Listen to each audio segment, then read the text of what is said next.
الرحمن الرحيم الحمد لله رب العالمين والصلاة والسلام على رسوله الكريم ومن استنى بسنته إلى يوم الدين رب اشرح لي صدري ويسر لي أمري واحلل عقدة من لساني يفقه قولي اللهم ثبتنا عند الموت بلا إله إلا الله آمين يا رب العالمين. Requesting all the brothers in the back, if you could settle down, the kids, you could settle down. Brothers in the back, Jazakumullah khair. If we could all settle down, kids could settle down, appreciate it. Jazakumullah khair. Okay, welcome back everyone. Tonight we have a little different presentation than we usually do. Friday night we usually are doing tafsir of the Quran, or we are looking at some of the series like evolution of Islamic law, Aqidah, and so forth. Tonight, the topic is a little different, and that is Islam's contribution to world civilization. And this is one of the topics that I usually present to non-Muslims who have very little information about this area. But I think it is also relevant for all of us as Muslims to recognize the golden years of Islam and the kinds of advances were made in those centuries inspired by the Quran and the Sunnah. Okay? The deen of Allah subhanahu wa ta'ala inspired the early Muslims not only in their taqwa, not only in their ibadah, but made them world leaders and founders of many of the disciplines that today we are enjoying in sciences and technology and so forth and so on. So let us get into this. First and foremost, what is the definition of civilization itself? We have from the American Heritage Dictionary the definition: an advanced state of intellectual, cultural, and material development in human society marked by progress in the arts and sciences. So this is a secular definition, obviously not a religious definition of civilization. And three things have been identified: intellectual, your mind, the growth of the mind of the people living in this culture; cultural, which has to do with language and arts and sports, dress and so forth, foods and things of that nature; and material development, which has to do with construction, the fundamental structures in society, the facilities that are provided, material facilities that are provided to the people of the society and so forth, which is marked by progress in arts and sciences. So that's what they say about what a civilization means. But a more complete definition of civilization according to Islam or Muslim understanding would not just be limited to technological advancement, but also moral and ethical advancement. So it is where we are doing well in the material sense of things, but also we are doing well morally and ethically. The combination of the two would be a complete civilization. Because, for example, you have some civilizations who are very, very well, very advanced in sciences and technology, but you look at their morality, you look at their, what they are doing as far as their sexual morality is concerned, as far as their ethics in business is concerned, as far as their economic structures are concerned, their politics is concerned, you will find that it is, going or down or declining fast. So that wouldn't be an Islamic definition of civilization. Okay, now let's go backwards from the 21st century back. So what is the 21st century? According to most cultural historians, they will say the 21st century is built upon the Industrial Revolution. So they identify the Industrial Revolution as something that sparked a new civilization. Before the Industrial Revolution, there was one kind of life and living in the world, and after the Industrial Revolution, another kind of life and living began. By the way, where did Industrial Revolution start? Anyone knows? Yeah? In Britain? In Europe. Where in Europe did the Industrial Revolution begin? England. Germany. Anyone else? Italy, close. France. That's where it began, in France. So the Industrial Revolution originates in France. Okay? what do we mean by the Industrial Revolution? Where we have mass production.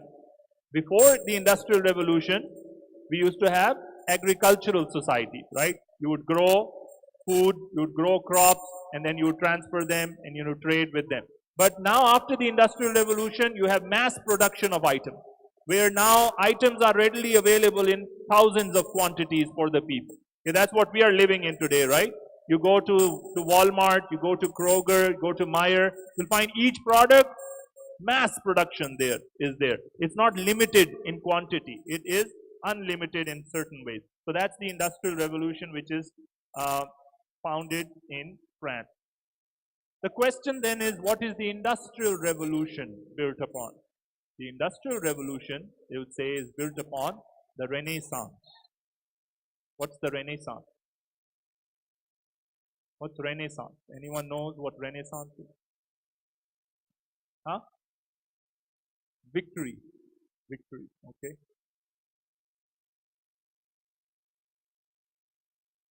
The art and everything that happened in Europe. Art revolution, okay.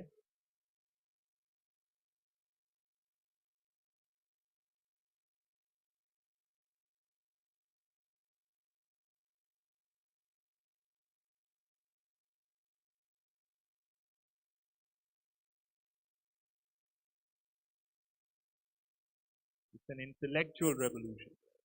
Okay. Okay. So what differentiates the dark ages of Europe from the civilized ages of Europe?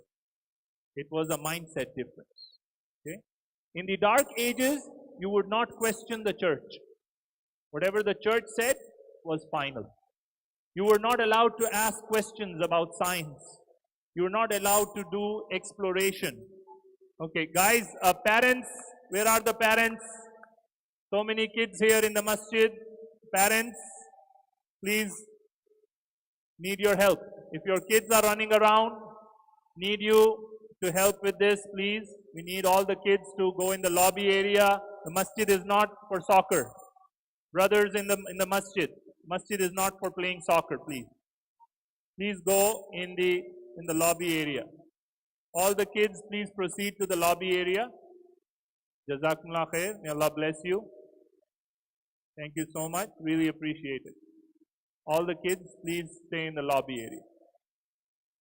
All right. So, the Renaissance was a change in thinking, where before you were not allowed to question, before you were not allowed to experiment, before you were not allowed to go on adventure, exploration, reflection of any kind. Now you started asking questions. Now you said, how does the world work? What is the universe that we live in? Now, how does your own human body function? All of this is a mindset change, an intellectual change, which then sparks later on the Industrial Revolution. So the Industrial Revolution is based on what? The Renaissance, which is a shift in the mind, a shift in understanding of how we live and the questions that we ask. Now the question is, what gave rise to the Renaissance? Now that's the critical question. If Renaissance was such a turning point in the modern civilization, that now our entire new civilization that we live in depends on that movement, what gave rise to this movement? Where did this Renaissance in Europe take place, and how did it take place? So this is where the big question is. Now this is something interesting that you will find. History of science and civilization is taught by many education systems. If you go to most universities in the US, in Europe, this is what they will teach you. They will start with the Greeks. Okay? Or even before that, some of them might start with Egypt. They might start with the Mesopotamia, the ancient civilization of Mesopotamia, and then Egypt, and then they will jump to the Greeks. That's a great civilization, the Greek civilization. Then from there, they will go to the Romans. The Roman civilization in the 5th century. And then right after that, what do they jump into? The Dark Ages. After the Romans, there is a 1,000-year gap of a Dark Ages. And then suddenly in the 16th century, Renaissance comes about. So this is how history is taught in most of the universities, in most of the campuses in the US as well as in Europe. Now, what are we asking here? What is happening in those Dark Ages? It's Dark Ages where? For Europe. is it the dark ages of the world at that time? From 5th century to the 16th century, is the whole world in darkness? No. So the problem is that history is taught from the perspective or glasses of the European history. Okay? And even that is not taught properly. And we as Muslims also get sucked into that. You as a Muslim student might go to college, you might take history course, world civilization course, and this is the pattern that you will be taught. Starts with Mesopotamia, goes to Egypt, then they go to the Greeks, then the Romans, and then there is the Dark Ages. And then after the Dark Ages, suddenly Europe emerges as a great new civilization with the Renaissance, with the Industrial Revolution, and so on of the 16th to the 18th century. So the question is, did modern civilization really rise from the Dark Age? That's the key question. Did Europe come out of the Dark Ages from nothingness, or was there something happening in the Dark Ages which inspired this change in Europe? Muslim civilization helped the Renaissance take place. This is Sir Thomas Arnold, Alfred Ghulam, The Legacy of Islam. He writes in 1997, he wrote, "It is highly probable that, but for the Arabs, which we know are the Muslims, modern European civilization would never have arisen at all." So he's saying, had it not been for the Muslim contribution, the modern European civilization that we are enjoying, the liberties, the rights, the freedoms, the technology, the sciences, the advancements, none of this probably would have happened had it not been for the Muslim civilization.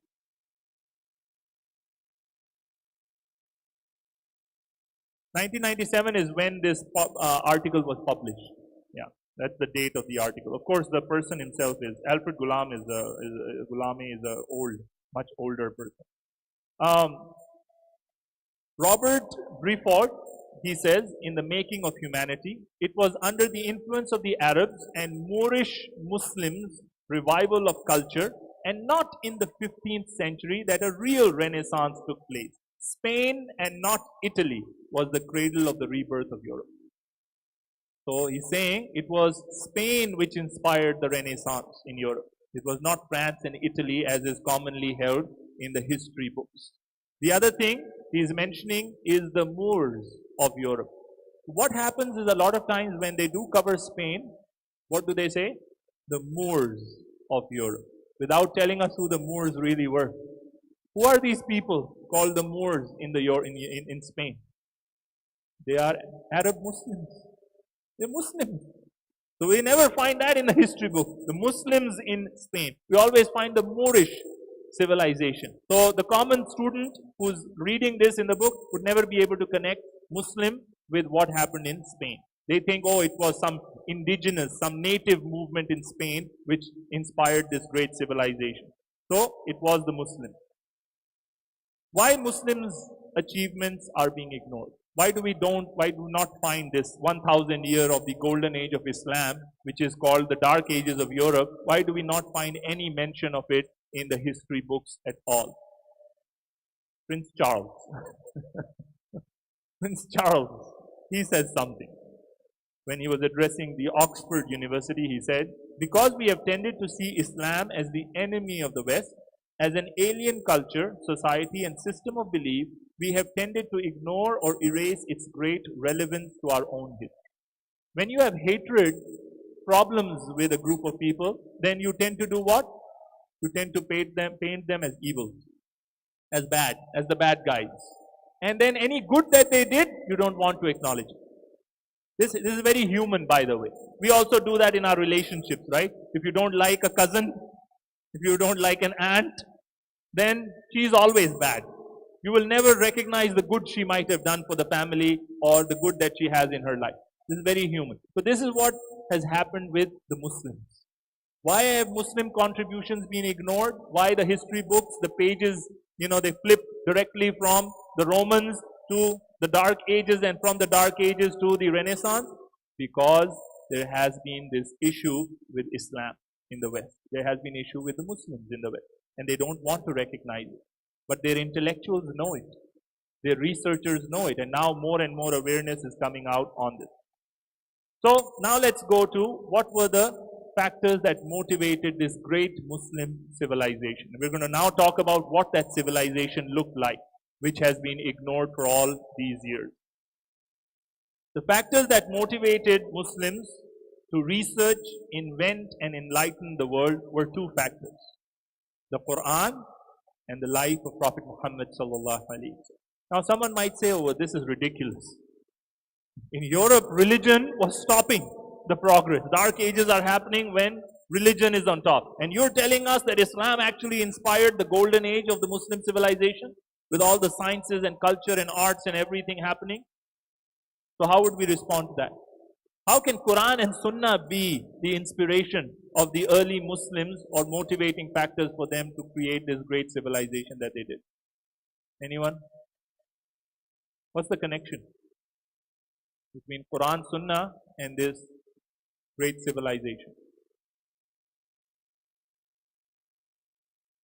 Okay.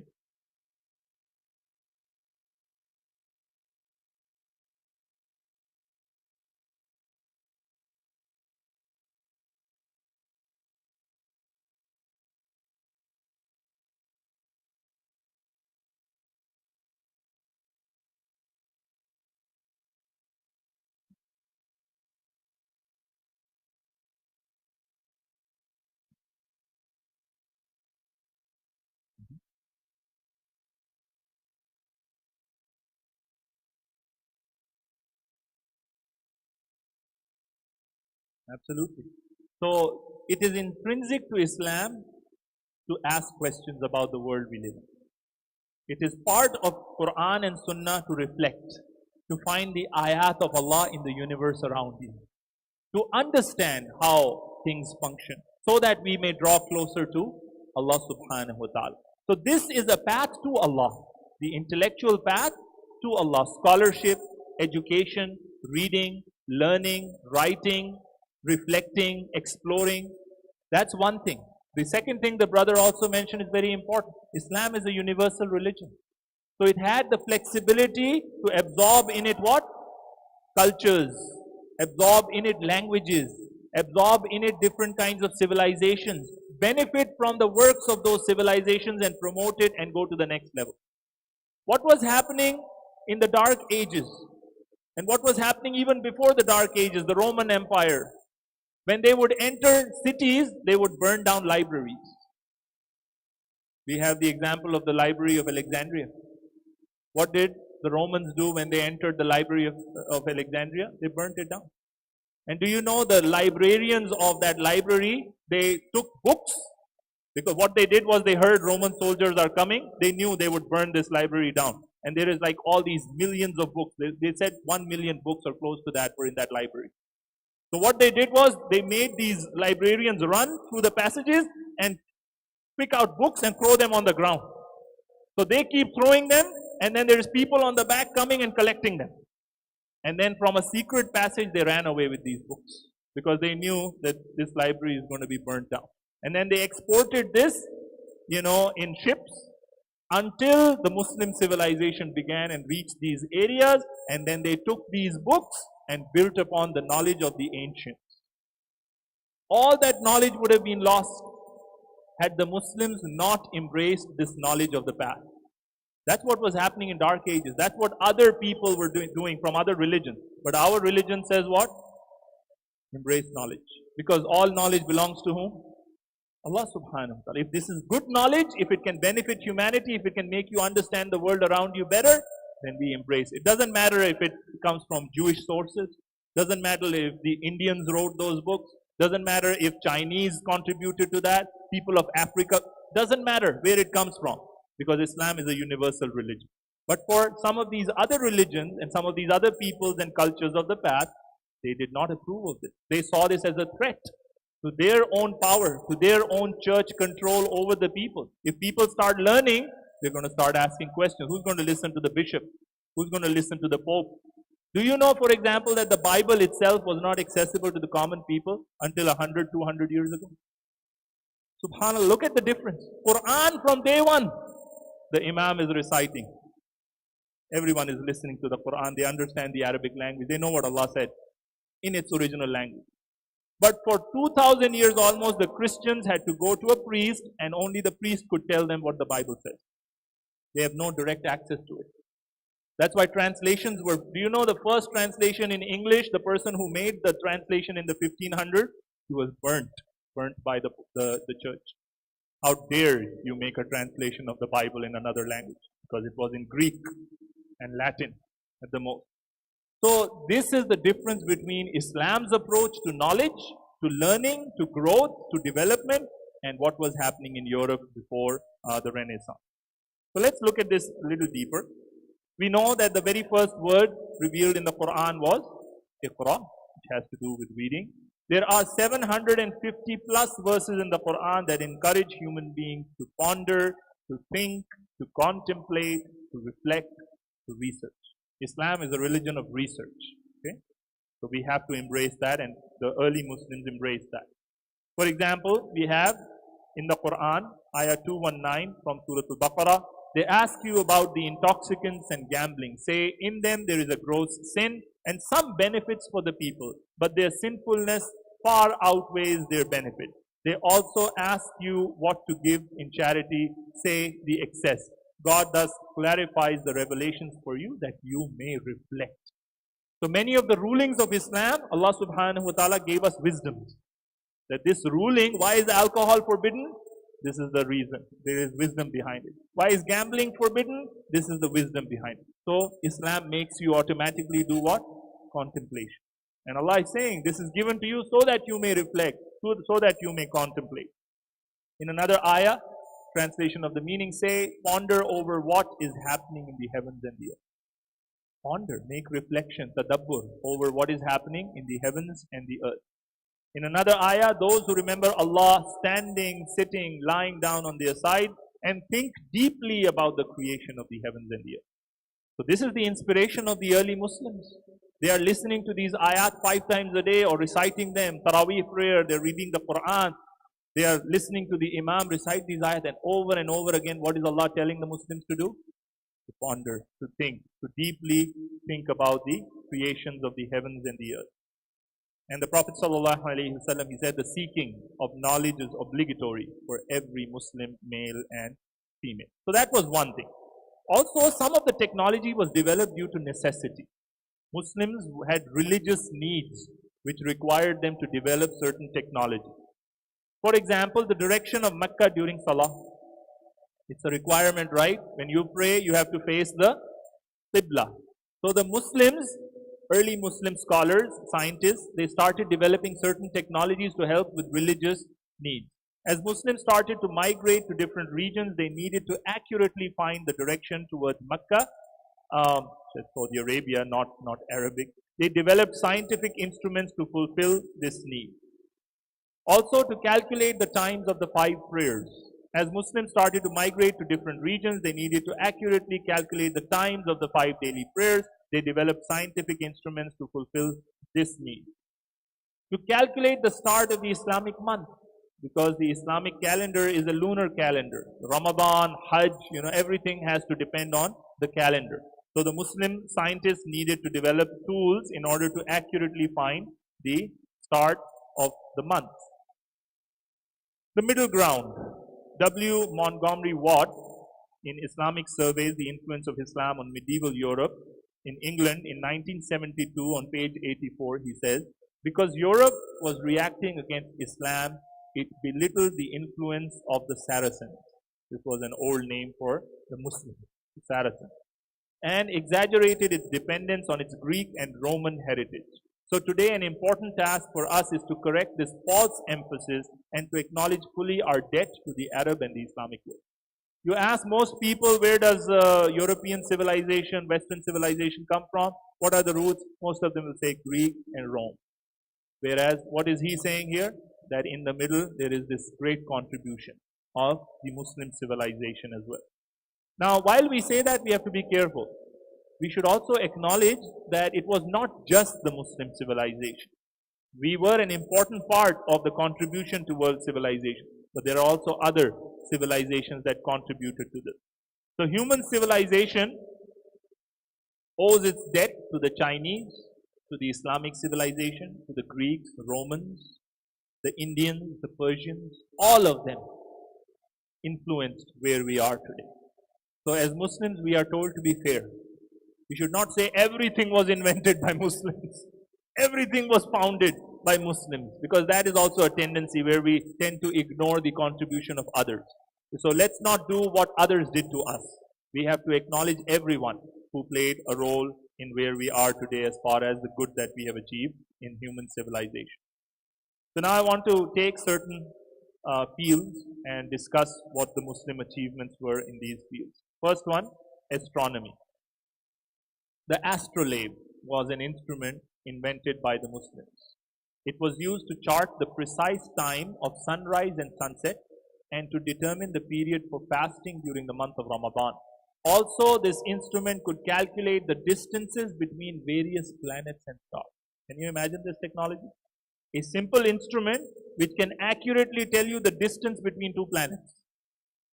I mean, this is something which we do today with, our very precise technology and satellites and all that stuff. But Muslims invented the astrolabe, which was used for the longest time for these purposes. Navigational tools, the compass and the astrolabe once again enabled long journey navigation, eventually the discovery of the New World. Where does the compass come from? Muslim contribution to the world. It was a Muslim who invented both the compass and the astrolabe. We have Al-Biruni in 973, this is like 1100 years almost ago, discussed the possibility of the Earth's rotation on its own axis, a theory proven by Galileo 6 centuries later. So 600 years before Galileo, we have a Muslim scientist, Al-Biruni, who made this observation that the Earth rotates on an axis, that there is a tilt and the Earth is rotating on this particular axis. Geography. Al-Idrisi, 1100 Common Era, like 1000 years ago almost. The compilation of Al-Idrisi marks an era in the history of science. Idrisi's descriptions of many parts of the Earth are still authoritative. For 3 centuries, geographers copied his maps without alteration. The relative position of the lakes which form the Nile, as delineated in his work, does not differ greatly from that established by Baker and Stanley more than 700 years after. This is S.T. Scott in 1904, History of Moorish Empire. So who is the first one to make world map, or the map of the known world of the time? It was Muhammad al-Idrisi. So you can see here his map is upside down. Yeah, so his south is up and north is down for him. But it's pretty accurate. If you compare it with modern map, it is still pretty accurate. So that he was the first one to come up with maps. Ibn Battuta, 1304, okay, almost 800 years ago, an Arab covered over 75,000 miles. He traveled 75,000 miles. His wanderings over a period of a decade at a time took him to Turkey, Bulgaria, Russia, Persia, Central Asia. He spent several years in India and from there was appointed the ambassador to the Emperor of China. Ibn Battuta's book, Rihla, which means journey, is filled with information on the politics, social conditions and economics of the places he visited. So you see the highlighted portion of the map? That's the distance he covered in his travel. And he wrote down details of the people he met and the geography and the cultures and the languages and so on. Medical sciences. We all depend on a lot of medicine today, medical sciences. What were the early Muslims doing in this field? Abul Qasim al-Zahrawi in 11th century Spain, he is called the father of modern surgery. You will never hear his name. Who knows al-Zahrawi is the father of modern surgery. Invented many of the surgical instruments we still use today. These are instruments that he made in 11th century Spain that we are using today even for operations, for surgeries of the most critical kind. The father, he's known as the father of modern surgery. And these titles are not given by Muslims. These are non-Muslim intellectuals and universities who have labeled these people as the father of their discipline, father of modern surgery. He came up with the idea of anesthesia. Imagine if you had surgery without anesthesia. You would pass out every time due to pain. So who's the one who introduced anesthesia and this idea of giving anesthesia? The cauterizing of the wounds, the discovery that epidemics arise from contagion through touch and air. We're still facing that. Touch and air, how COVID-19 spread.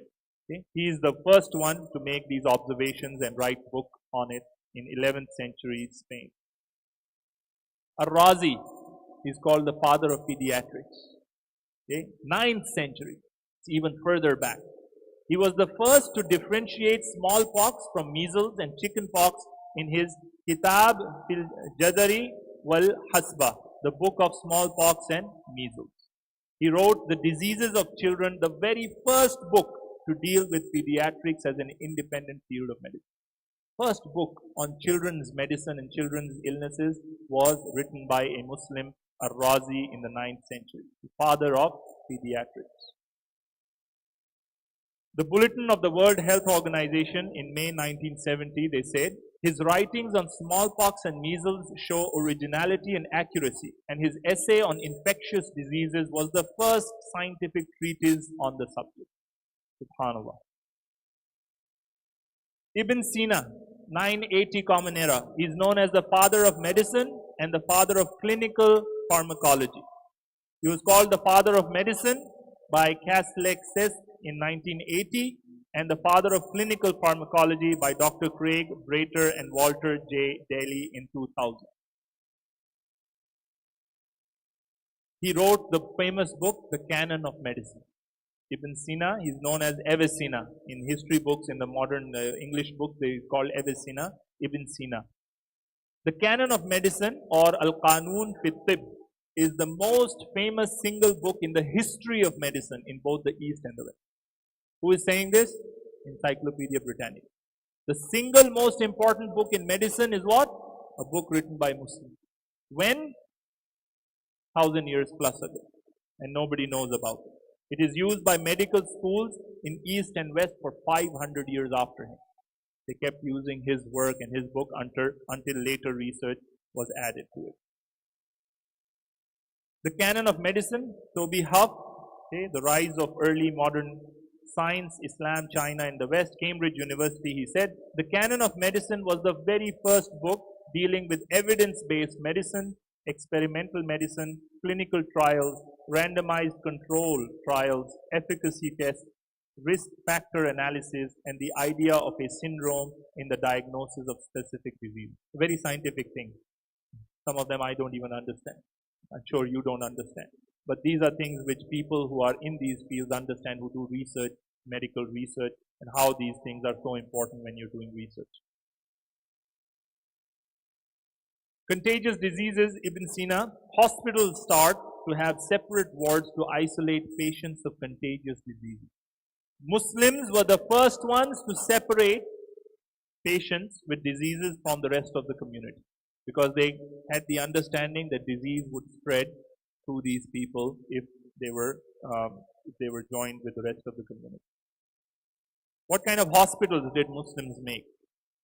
First true hospitals were built by the Muslims 1,000 years ago. Public hospitals built by Muslims 1,000 years ago were free for all. These are things which we don't even get today. Free hospitals. Okay, you could go and get checked and treated for free. Waqf, yeah, it was based on contributions of people who gave it as waqf for charity and so on. There were special doctors for female care, so special department for females. There were hospital clothes that were given to patients. Specialized units in internal medicine, orthopedics, ophthalmology, psychiatry. Psychiatry. 1,000 years ago, Muslims were the masters of mental health. Today it is sad that the Muslims are so far behind in these areas. And today there is taboos and stigmas attached in our cultures if you have mental health issues. Muslims were the very first ones to establish these units in mental health. Physicians were available in every specialty on duty, all shifts. There were nurses, there were assistants.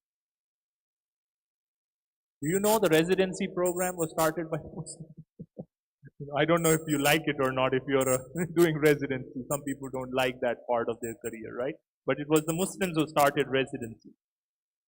Special training for all doctors before starting a practice, need to pass formal oral exam in front of specialists, need to obtain license before practice. You could not treat patients until you were licensed 1,000 years ago. In 913 Common Era in Baghdad, Caliph al-Muqaddir re-examined, recertified all doctors in the city due to one medical error that killed a patient. One guy died due to a medical error, and he said all the doctors have to redo their exam, have to be recertified. So that's the care that was given to the life of people in the early years of Islam. When you would leave as a patient, what would you get? New set of clothes were given to patients who were healed and free money. I mean, where do you go today to get this kind of a system? Now you have to pay your entire wealth to get treated, right? Sometimes you go bankrupt in order to pay the bills.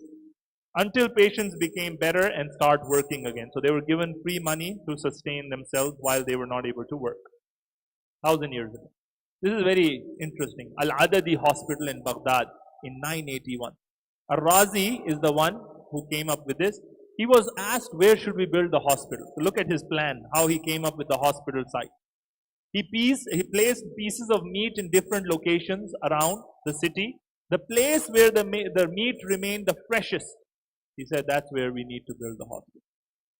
Meaning the best place with the air quality so that patients, they recover very, very quickly in this area.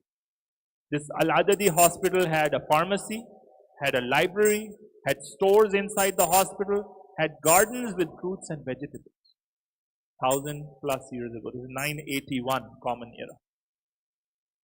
Al-Mansuri Hospital in Cairo, 1248 Common Era, had 8,000 beds, specialized wards, free for all, once again, no limit for inpatient stay, physicians held accountable for negligence, physicians only get paid if the patient feels better. If you're a doctor, you're not going to get your pay until the patients are healed, until you have healed them properly. So that's the criteria of the early Muslims. No pay for you unless you can do your job properly. So this is hospitals. Moving on to another field, chemistry. Jabir ibn Hayyan is known as father of chemistry. This is the most interesting thing. You find any field, scientific field, who is known as the father of that field is a Muslim. And we don't even know their names. We never even hear about them mentioned ever in any speech, in any conference. We hardly ever hear about these people, even though they are known as the father of their field. 721, 815 Common Era. He invented 25 plus lab instruments that we use today. Discovered acid, the sulfuric acid was discovered by him. Hydrochloric acid, one of the main acids that people use today for research, invented by him, discovered by him. The nitric acid, elements that he discovered, arsenic, antimony, bismuth, they were all discovered by this great scientist, Muslim scientist in the early centuries. Sociology. Ibn Khaldun, 1332-1406, known as father of modern sociology. He wrote the book Al-Muqaddama, an introduction to history. Look at what Arnold Toynbee, he says in The Observer. Undoubtedly the greatest work of its kind that has ever been created by any mind in any time and any place. The most comprehensive and illuminating analysis of how human affairs work that has been made anywhere.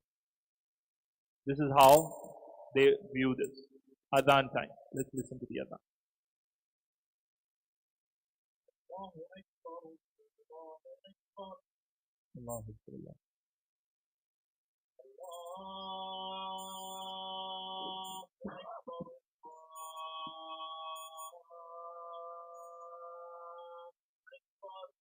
Allahu Akbar. Allah.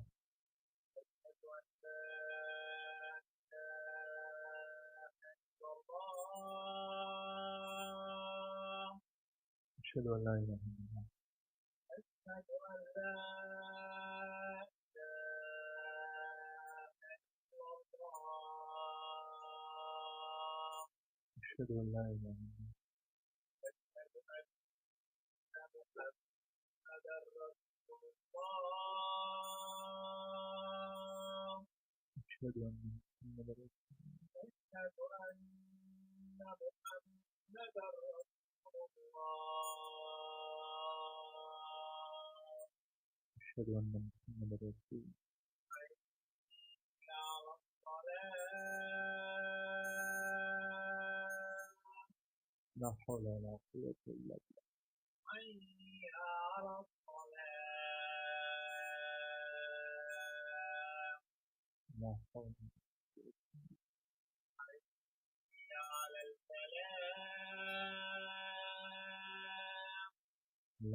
Moving on to a different field, physics. For those of you who are interested in physics. Ibn al-Haytham, 965-1039, known as the founder of optics, the study of light. He wrote the book of optics, ranked with Newton's, I don't know how to say this, Mathematica book as the most influential book on physics. It was ranked alongside Newton's book on physics as the most influential book written in the field of physics. He was the pioneer of modern scientific method. The modern scientific method is used in all research. If you don't follow this method and you publish your findings without this, you are considered to be someone who's not done proper research. It was founded by Ibn Haytham. What is the scientific method? Observation, statement of the problem, you make a hypothesis, you test the hypothesis using experiments, then you analyze the experimental results, interpretation of the data after that, then you formulate a conclusion and then you publish the findings. This is the process which is followed by every scientist since that time, in order to prove results. This was founded by Ibn Haytham. He's the first one to come up with the scientific method. World's first scientist, Stephen Bradley, in 2006, he said he is the world's first scientist. He called him the world's first scientist, Ibn al-Haytham. Greatest physicist of the medieval times, Sarton George in 1927, Introduction to the History of Science, Volume 1.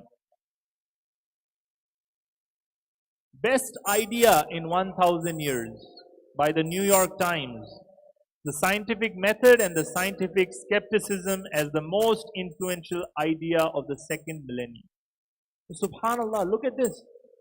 The most influential idea in the last 1,000 years was this idea. And we never hear about this person's name. Is that fair that we don't even recognize these people? Shouldn't we as Muslims be the foremost to know these people?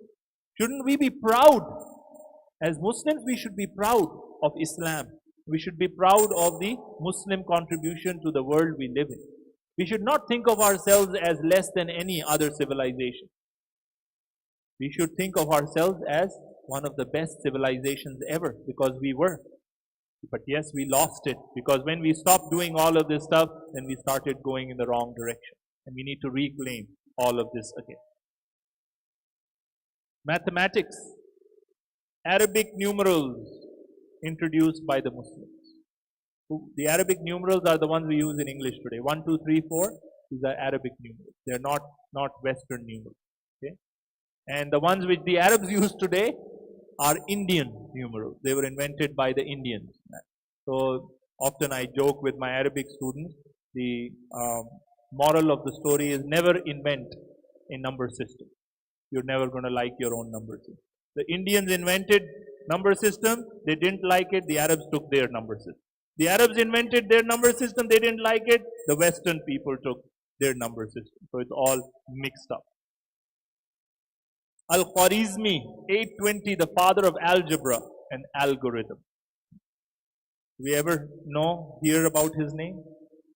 Algebra was invented by a Muslim. Algorithm on which computers are based.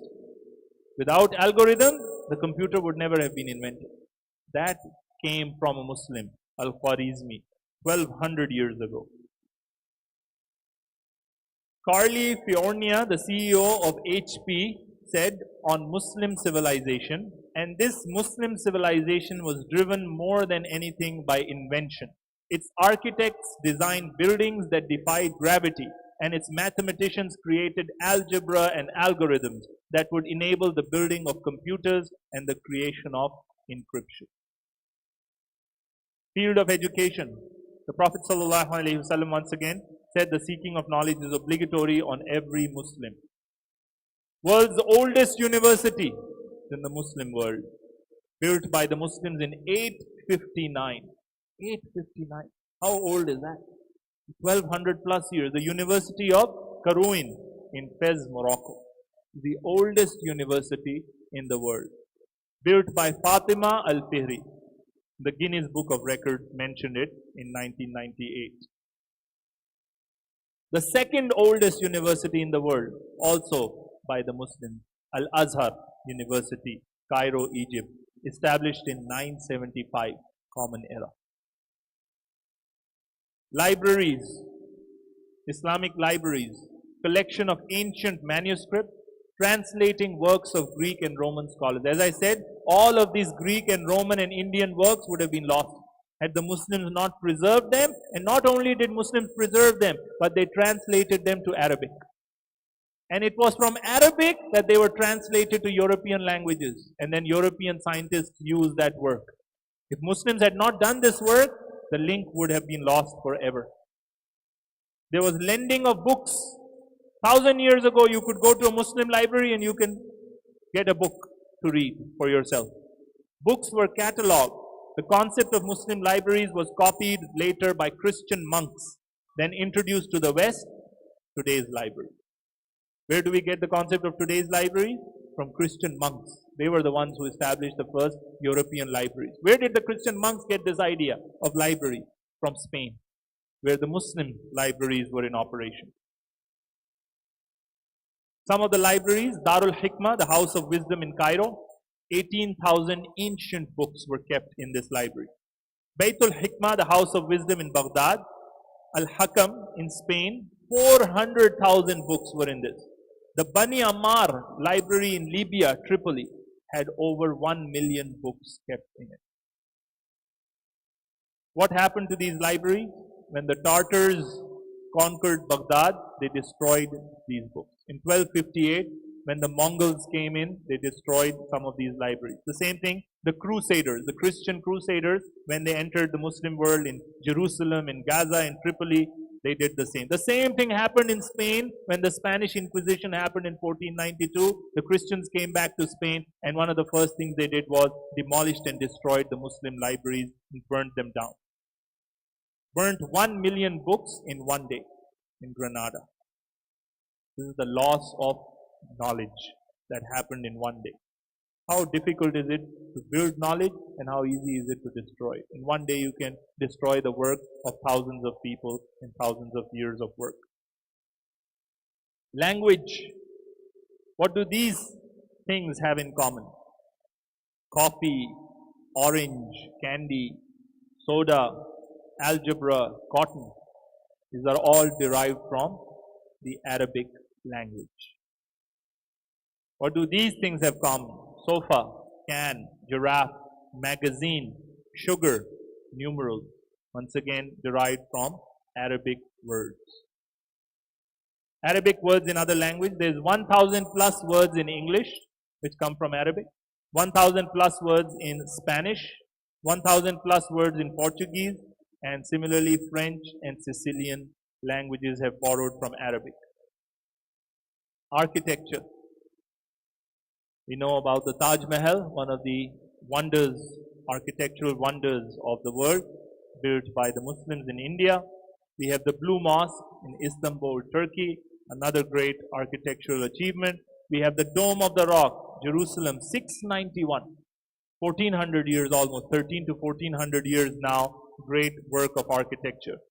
We have Seville, Spain, Alhambra Palace, Granada, and so on. What about the concept of cities? How are Muslim cities looking 1000 years ago? Spain 1000 years ago had lighted streets. There were lights outside in the darkness in the street. 10 miles radius outside the city. So not only the city was full of lights, but you could go 10 miles outside of the city and you will still find lights. There were paved streets. Garbage was regularly picked up from the streets. Cities were surrounded by gardens. There were 1 million citizens. Even now, there are some cities who don't have 1 million citizens. Right? In Spain, at that time, in the common cities, 1 million plus citizens were there. The city of Cordoba, 100% literacy rate. City of Cordoba, 1000 years ago. Isn't it sad that today, Muslim world, you go in many places, the 1% literacy rate, 5% literacy rate. There was a time Muslim, every child could read and write. Every child was educated. 100% literacy rate.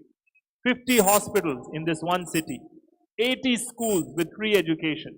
600 mosques and 900 public bathrooms available to people.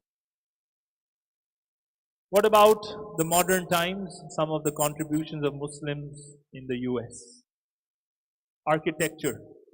We have Fazlur Rahman, who is the main architect of these buildings that are still standing. The John Hancock Center in Chicago. The Sears Tower, very famous Sears Tower in Chicago. The One Shell Plaza in Houston. Sports. We know so many people, and you can add to this list. This is an older list. Ahmad Rashad, Muhammad Ali, Kareem Abdul-Jabbar, Hakeem Olajuwon, and Rashaan Salam, Muhammad Abdul Rauf, who was here also in our masjid many years ago. So they all represented the US. Politics, we had Keith Ellison, who was the first Muslim in the US Congress, Andre Carson, the second Muslim, and now there are more after them. 700 Muslim candidates ran for election. This is 10 years ago, so these stats are not accurate. Keith Ellison was the first Muslim congressman. Charles Bilal, in Texas, nation's first Muslim mayor. Armed forces, once again, these numbers are old. I'm sure the numbers have gone up. At least 20,000 Muslims served in the US armed forces about 10 years ago. Muslim humanitarian aid, 2,000 Muslim volunteers for Katrina, when the disaster of Katrina happened here. $15 million were donated in aid by the Muslims just for this. Allah subhanahu wa ta'ala says in translation, righteousness is that one should believe in Allah, the last day, the angels, the books, the prophets, and give away wealth out of love for Him to the near of kin and the orphans and the needy and the wayfarer, the beggars, and for those who need to be emancipated of slavery. Muslim positions in US, once again, this number is an old number, 20,000 Muslim positions in the US almost 10, 15 years ago. In all major hospitals, in all major specialities, volunteers with free clinics now accommodate millions of uninsured. What can Islam offer today's world? It can offer spiritual enhancement of the society, moral enhancement of society, the economic enhancement of society, and even the physical enhancement of society. Islam provides solutions to society's problems of obesity, of racism, of homicides, rapes, downed economies, drugs and intoxicants, divorce, theft, suicide, violence of all kinds. Islam for today, H.G. Wells, the genuine Islam, he wrote this almost 100 years ago in 1936. He said, I have always held the religion of Muhammad sallallahu alaihi wasallam in high estimation because of its wonderful vitality. It is the only religion which appears to me to possess that assimilating capacity to the changing phase of existence which can make itself appeal to every age. I have prophesied about the faith of Muhammad sallallahu alaihi wasallam that it would be acceptable to the Europe of tomorrow as it is beginning to be acceptable to the Europe of today. So he said this 1938 or 1936. And how true are his words? How Europe is now becoming Muslim. Okay? At his time it just started and now his words have come true. President Obama, in his Cairo speech 2009, as a student of history, I also know civilization's debt to Islam. It was Islam at places like Al-Azhar that carried the light of learning through so many centuries, paving the way for Europe's Renaissance and Enlightenment. It was innovation in Muslim countries, it was innovation in Muslim communities that developed the order of algebra, our magnetic compass, the tools of navigation, our mastery of pens and printing, our understanding of how disease spreads and how it can be healed. Islamic culture has given us majestic arches and soaring spires, timeless poetry and cherished music, elegant calligraphy and places of peaceful contemplation. And throughout history, Islam has demonstrated through words and deeds the possibilities of religious tolerance and racial equality. So here in this presentation, I have kept to the best of my ability all non-Muslim sources because these presentations are mostly for non-Muslims so that they could see that there is no bias here. Even their own leaders and intellectuals have said these things about Islam. So that was today's presentation, which is a quick summary of how we should be really proud of our religious tradition, of our history, and we have to reignite the spirit of learning, education, and going forward, not only in our dunya, but also in our deen, in our spirituality. So that's all for today. Jazakumullah khair. Anyone has any final questions or comments? Any questions or comments? Yes, Brother Abdullah.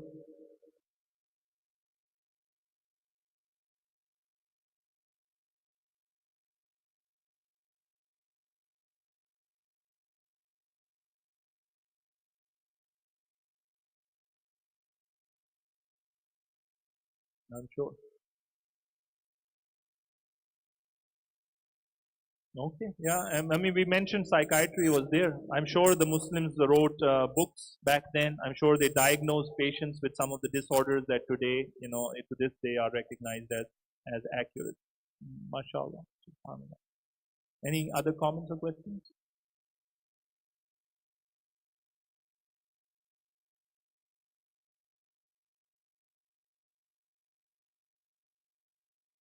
Father of politics and hydraulics and robotics. Okay. Ma'in al-Jazri. Ismail al-Jazri. MashaAllah. I'm sure. So this was by no means an exhaustive presentation. This was just an introduction. There is a book called 1001 Inventions by Muslims. There's a whole book. It's this thick. 1001 Inventions by the Muslim world. And in that you have details of each and every Muslim scientist from the past and their discoveries that were later on built by people. So I highly recommend it's available online, 1001 Discoveries by Muslims, which has details of many others that we missed out today due to time constraints. We didn't go into them.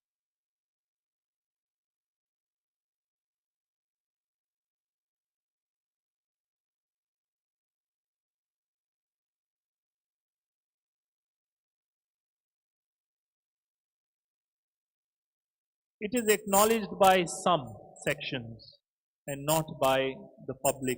In the public domain, this knowledge is not promoted. As I said, in most school books, textbooks, history books, you will not find the mention of these things. It is acknowledged by their intellectuals, those who have studied, those who have researched it. And the sad part, like you said, is that we also are missing out on it. At least we as Muslims should be the ones having this knowledge and understanding and should be promoting this with our children, because this is our identity. This is part of our history, and our history is part of who we are. So this should make us proud, this should inspire us, this should motivate us. But if you think of yourself as, oh, we are now in our dark ages, there is hardly any technology going on in the Muslim world, we're not making discoveries, we're not winning, the Nobel Prizes, we're not doing this, how many scientists are there in the Muslim world, how many PhDs are there, how many researchers are there. If you start going by that, then you start thinking of yourself as, oh, we are backward, we are behind, there is nothing that we have ever achieved. And then you can grow with a lack of confidence, lack of a pride in your religion, in your own roots. So these are part of our roots, and we should be very, very proud of these achievements. And we should be promoting this and saying this to the whole world. You would not be where you are without this missing piece. There's a big missing piece that you call the dark ages, and you run away from the Muslim contribution in that dark age time. They are the ones who kept the spirit of knowledge alive in those dark ages. Anything else? Yes, sir.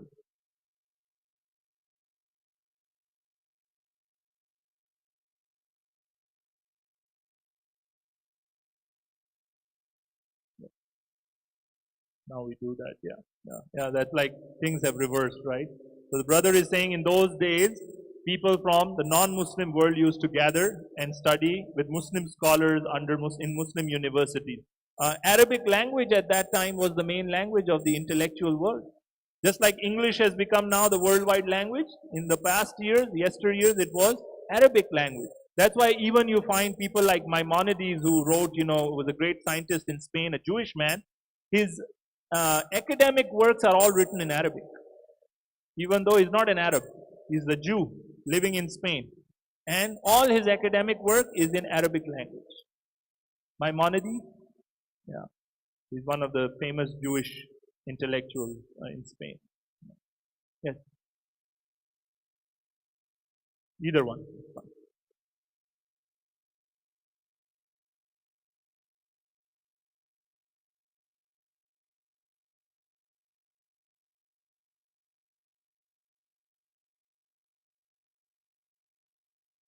Mhm.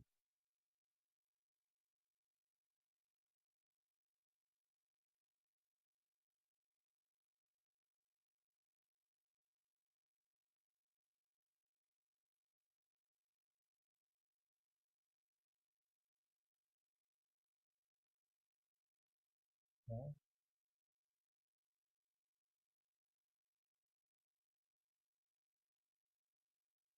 And where was this? New York. Mecca. They named it Mecca Shrine Hospital for the children.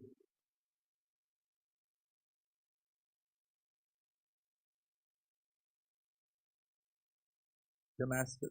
So named after all the Muslim countries, the Muslim cities.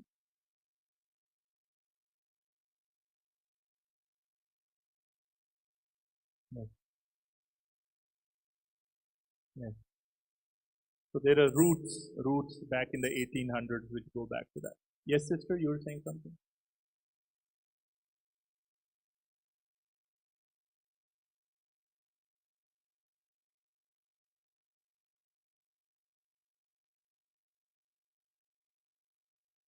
Because all the money, the resources are here in the West.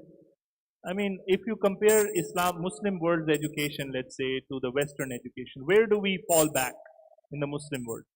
Up to the high school level, you'll find the average Muslim student going in a Muslim school is much more achieved. He has achieved much more than an American student here in high school does. Where do we go back? At the bachelor's level, we kind of compete to some degree. In some countries, we are competing with American universities or European universities. Where we go down is the higher studies. Masters and PhD especially. Because that's where research comes in. That's where you need money. You need grants. You need research, kind of institutions built for that. You need the infrastructure. That's where we are very good up to a certain level in education, but then after that, we run out of gas. We don't have resources. There's no support from most governments around the Muslim world. And so that's why the American universities, the European universities, they take the best minds, and all the Muslim minds come here, and then they invest here, and then they become, great intellectuals. So that we need to change that, inshallah. All right, let's stop here because we don't have much time. Subhanakallahumma wa bihamdika ashhadu an la ilaha illa ant nastaghfiruka wa natubu ilayk. Barakallahu feekum. Jazakumullahu khairan. Assalamu alaikum.